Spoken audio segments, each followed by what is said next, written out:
It's midnight in District 16. A white sheet covers the latest victim of Guatemala city violence. Jocelyn was shot to death while walking home. She was only 17 years old. Her family has no idea why she was killed. Situations like this one have become regular in Guatemala as the violence against women continues to increase. The savage methods being used by the gangs to fight one another are now being used against women.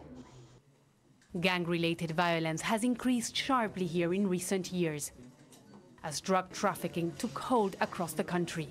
But while the murder rate cuts evenly across both sexes, women's groups point out that females are often killed simply because of their gender.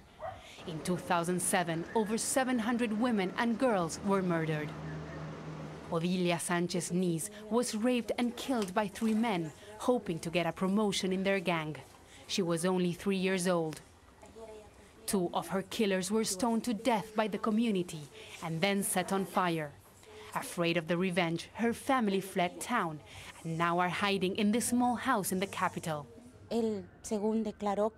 One of the men that survived told me that they'd killed her to go further up the ranks of the gangs. They do these things to prove themselves. He also said that 7 other people were on the list to be killed. I'm afraid for my family, so I brought them all here. Those who dare challenge the power of men in Guatemalan society often pay with their lives, and only 2% of the crimes against women are solved. Adela Chacon-Stack's case is a rare exception. She was tortured and stabbed to death by a man whom she refused to date. Her body thrown in a ditch in Escuintla, in the southern part of the country. She left behind 3 children who continued to visit the humble tomb where she was buried. There are other cases like hers. After my sister was killed, the bodies of 2 other women appeared. There is impunity and nobody really cares.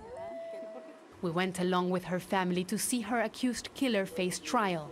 A trial that is being pushed by this woman, Norma Cruz, a lawyer that has become a champion for abused women across the country.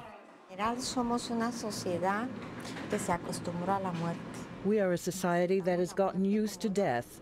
We had the longest civil war in Latin America with thousands of people dead. So people here take it as something normal. Women are not seen as great contributors to the country, so violence against them seems to be acceptable. Last year, the Guatemalan Congress passed an unprecedented law against femicide, but changes won't happen overnight.